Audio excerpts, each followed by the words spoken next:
वंदे मातरम साथियों,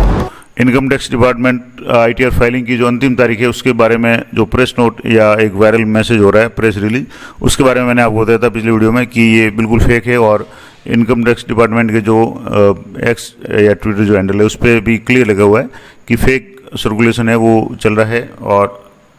true date of filing ITR remains 15/9/2025, यानी income tax department के ये इस पर क्लियर लगा हुआ है। तो आप उस भरोसे नहीं रहें, जो भी फर्जी बातें हैं वो उस पर विश्वास नहीं करें। ऑफिशियल जो इनकम टैक्स डिपार्टमेंट की साइट पे अगर कोई नोटिफिकेशन आए तो ही आप उसको असली माने। अब बात करेंगे कि मान लो आप आईटीआर अगर आज नहीं भर पाते हैं तो उसका क्या इलाज है कि आप अपना जो भी जुर्माना है उससे बच सकते हैं, और नहीं भरते तो कितना जुर्माना देना पड़ेगा, क्या कुछ होगा। तो अब जैसे आईटीआर अगर मान लो जैसे ये जो कल की न्यूज़ है कि आईटीआर कल तक नहीं भरा तो भरेंगे जुर्माना, तो कल तो ये कल की न्यूज़ है, तो आज है, आज अंतिम दिन है, आज 15 सितंबर है। तो आज आपको आईटीआर भरना है। और आईटीआर भरने के लिए आपके पास में जो भी 2-3 तरीके हैं आप कैसे भर सकते हैं। तो पहले तो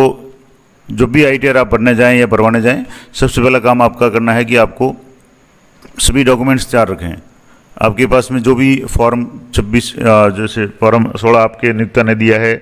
उससे, उसके बाद में आप इनकम टैक्स पोर्टल से फॉर्म 26 EAS निकाल दें, जिसमें आपके टैक्स कटौती कितनी हुई उसका मिलान कर लें, और EIS TIS से भी ज़रूर मिलान कर लें। और उसके बाद में जैसे ये लिखा हुआ इसमें कि फॉर्म 16 है सैलरी का, TDS का सबूत है, फॉर्म 26 AS है, और एनुअल इन्फॉर्मेशन है स्टेटमेंट यानी EIS है। ये सारे रिकॉर्ड आपके सरकार के पास में यानी इनकम टैक्स डिपार्टमेंट की साइट पे भी है। तो इनमें चेक जरूर करें, दोनों में से अगर किसी में कोई मिसमैच है तीनों में से तो उसको आप पहले सही कर लें, और जो सही हो वो भरें, क्योंकि गलत अगर आप भरते हैं तो उसका आपको नोटिफिकेशन आ सकता है डिफेक्टिव रिटर्न का। अब इसमें 2 चीज़ें हैं कि आप कौन सी व्यवस्था यानी रिजिम चुन रहे हैं। आप अगर ओल्ड रिजिम चुन रहे हैं तो आपको ATC ATD स्वास्थ्य बीमा है, ATC में LIC है, SI GPF वगैरह या अन्य जो भी कटौतियाँ हैं, होम लोन है, उससे जुड़े दस्तावेज वगैरह वो भी आपको तैयार रखना है। और पहले तो आप सीधे ही भर लेते थे, लेकिन अब इस बार जैसे होम लोन वगैरह की आप छूट ले रहे हैं तो उसके लिए आपको बैंक की स्टेटमेंट है, बैंक अकाउंट नंबर, बैंक के खाता नंबर वगैरह या IFSC कोड वगैरह, जिस बैंक से आपने खाता लिया हुआ यानी लोन लिया हुआ होम लोन वगैरह, वो सारी डिटेल भी भरनी पड़ती है। तो वो सारे डॉक्यूमेंट्स आप तैयार रखें, अन्यथा अगर आप गलत तरीके से भरेंगे तो आपको नोटिस आ सकता है या आपका रिफंड है वो रोक सकते हैं। इसके अलावा सही आईटीआर फॉर्म आपको चुनना है। अब कई लोग हैं वो जैसे जिनके क्रिप्टो से या ऑनलाइन गेमिंग वगैरह से इनकम है और वो सीधे ही ITR 1 सेलेक्ट कर रहे हैं, जबकि ITR 1 है वो सैलरी, पेंशन, किराया या ब्याज और कुल 50 लाख तक आय है उनके लिए, और खेती से अगर 5,000 तक आय है तो उनके लिए ITR 1 है। लेकिन कई लोग जो शेयर मार्केट वगैरह अन्य किसी में आपके इनकम है या ऑनलाइन गेमिंग वगैरह में है, क्रिप्टो वगैरह में, तो ITR 1 भर रहे हैं तो वो डिफेक्टिव हो जाएगा आपका। पहली बात तो सबमिट नहीं होगा, और सबमिट हो भी जाता है आप ज़बरदस्ती कर लेते हैं तो आपके डिफेक्टिव रिटर्न का नोटिस आ जाएगा, आपको दोबारा भरना पड़ेगा। ITR 2 है वो शेयर मार्केट, प्रॉपर्टी वगैरह में लाभ हुआ हो, विदेश से आय वगैरह हो तो उसके लिए है। ITR 3 है बिजनेसमैन या पेशेवर के लिए, और ITR 4 है वो छोटे बिजनेसमैन के लिए। तो इस तरीके से ये कुछ फॉर्म्स है, तो आप अपना फॉर्म जरूर चेक करें कि जो आपके हो वो सही भरें। अब ITR भरने के 3 तरीके कौन से हैं, जैसे इन सरकारी पोर्टल पे जाकर के कर सकते हैं, और थर्ड पार्टी वेरिफिकेशन सॉफ्टवेयर की तरफ से जो भी टैक्स एक्सपर्ट्स हैं उनकी मदद से कर सकते हैं, और ऑफलाइन है तो ऑफलाइन यूटिलिटी डाउनलोड करके, लेकिन आखिर में आपको ऑनलाइन तो करना ही पड़ेगा, वो ऑफलाइन वाला सिस्टम बंद हो गया। अब मान लो ITR वेरीफाई की बात करें तो अब एक जैसे मान लो मैंने पिछले वीडियो में बताया था कि अगर आपके कोई इशू है, आपके फॉर्म 16 आप जो भी नियुक्त है उसने गलत दिया है, या किसी तरीके से अगर आपके कुछ टेक्निकल इशू आ रहा है, तो आप एक काम कर सकते हैं कि अपना ITR है वो फाइल करके उसको सबमिट कर लें और उसको वेरीफाई नहीं करें, क्योंकि जब तक आप वेरीफाई नहीं करेंगे वो आगे प्रोसेस नहीं होगा। और 30 दिन में वेरीफाई करना होना जरूरी होता है। पहले जो 120 दिन का समय मिलता था ITR फाइल के बाद में, आप अपना जो भी ITR डाउनलोड करके उसको फॉर्म V है उसको आप CPC बेंगलुरु भेज देते और वहाँ से वेरीफाई होता था, तब जाकर के आपका रिफंड वगैरह आता था। लेकिन अब आधार OTP से, इसके अलावा DSC है या डीमेट अकाउंट वगैरह या बैंक EVC से, किसी भी से भी आप वेरीफाई कर पाते हैं। तो अगर मान लो आपके कुछ टेक्निकल मिस्टेक है और अगर आप ITR आज फाइल नहीं करते हैं तो आपको 1,000 रुपये या 5,000 रुपये तक का जो भी जुर्माना है वो अगर देना पड़ रहा है, तो ऐसी स्थिति में आप अपना ITR है वो आप ले थोड़ी सी अगर उसमें कमी है तो एक बार उसको सबमिट कर लें, उसको वेरीफाई नहीं करें। और उसके बाद में आपके पास में 1 महीने का समय मिलेगा। उस दौरान आप अपना ITR है उसको रिवाइज भर लें, उसको सही भर लें और उसके बाद वेरीफाई करें, तो आपके पेनल्टी से भी आप बच जाएंगे और आपका जो ITR है वो भी फाइल हो जाएगा।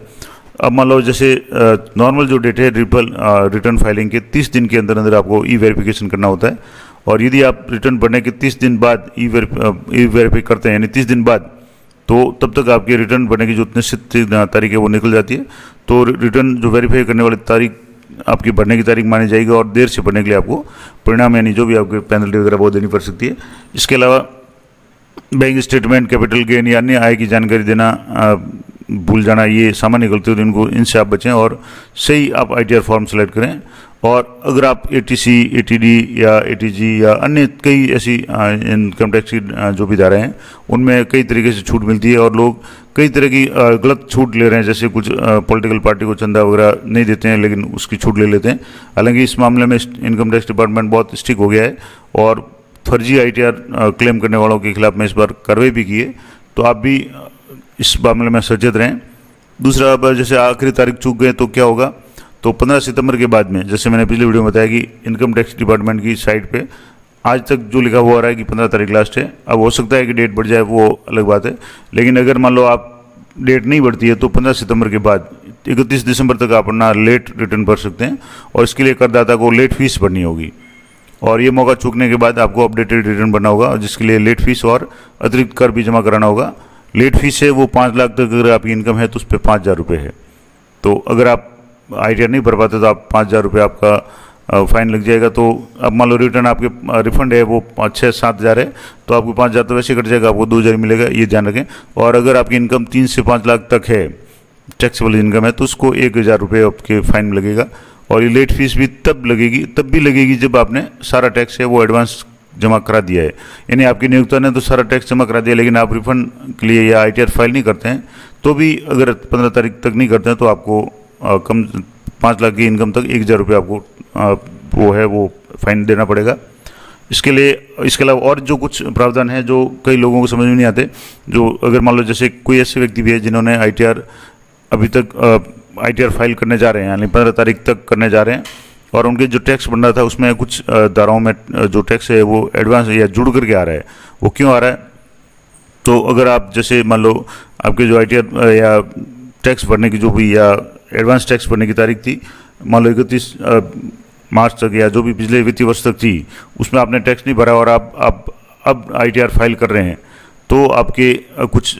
धाराएँ हैं जैसे इनकम टैक्स की 234B वगैरह, उसमें अगर टैक्स देनदारी का 90% कम एडवांस टैक्स चुका है, यानी आपने कई लोग ऐसे हैं जिन्होंने बिल्कुल ही एडवांस टैक्स चुकाया नहीं और अब उनका टैक्स जब ITR फाइल कर रहे हैं तो उनका 40,000 20,000 टैक्स बन रहा है। तो ऐसी स्थिति में 1 अप्रैल से यानी 31 मार्च तक अगर आपने एडवांस टैक्स नहीं चुकाया है तो 1 अप्रैल से आज जैसे आप भर रहे हैं तो हर महीने का आपको 1% है वो ब्याज भरना पड़ रहा है, तो वो भी जुड़ करके ही आएगा जब आप ITR फाइल करेंगे। इसके अलावा धारा 244A के तहत 16 सितंबर से फाइल अगर करेंगे, लेट करेंगे तो हर महीने का 1% आपको ब्याज लगेगा। और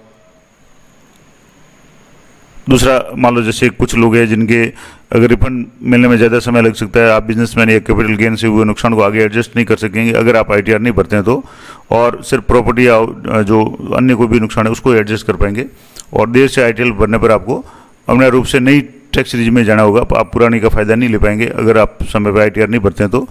अब एक और इम्पोर्टेंट बात कि कितना आपके जैसे नुकसान होगा अगर आप समय पर ITR नहीं भरते हैं, तो एक उदाहरण दिया हुआ इसमें कि मान लीजिए 12 लाख की सालाना आय है और एक दिन की अगर देरी से आप टैक्स भर रहे हैं तो आपको 5,832 रुपये नुकसान होगा। कैसे होगा कि मान लो कोई व्यक्ति है जिसकी आय है वो 12 लाख रुपये और वो 15 सितंबर तक अपना ITR भरने में चूक जाता है, तो ऐसी स्थिति में अगर वो 16 सितंबर या उसके आगे की किसी भी तारीख को ITR भरता है तो 16 सितंबर की मान एक दिन का अगर मान लें तो 16 सितंबर का उसको कितना टैक्स भरना पड़ेगा, तो लेट फीस है क्योंकि 5 लाख से ज़्यादा है तो 5,000 तो 234 AF जो धारा है उसके अंतर्गत 5,000 रुपये तो उसको जुर्माना भरना पड़ेगा लेट टैक्स है। उसके अलावा जो 244A है जिसमें मैंने आपको बताया था A और B है, जिसमें जो ब्याज है आपको 1% ब्याज भरना पड़ेगा, तो 832 रुपये ब्याज के भरने पड़ेंगे और लेट फीस के 5,000 और कुल मिलाकर के आपको 5,832 रुपये है वो एक्स्ट्रा पे करने पड़ेंगे अगर आप 16 तारीख तक नहीं भर पाते हैं। और अगर आपकी कोई गलती रहती है तो आप 31 दिसंबर तक अपना संशोधित रिटर्न है वो फाइल कर सकते हैं। तो ये भी इनकम टैक्स डिपार्टमेंट एक सुविधा देता है कि आप समय पे अगर ITR नहीं भर पाते हैं या मान लो गलती हो जाती है कुछ, तो आप उसको रिवाइज कर सकते हैं, तो उसमें कोई समस्या नहीं है। तो मैंने आपको बताया कि आप कोशिश करें कि आज या शाम तक या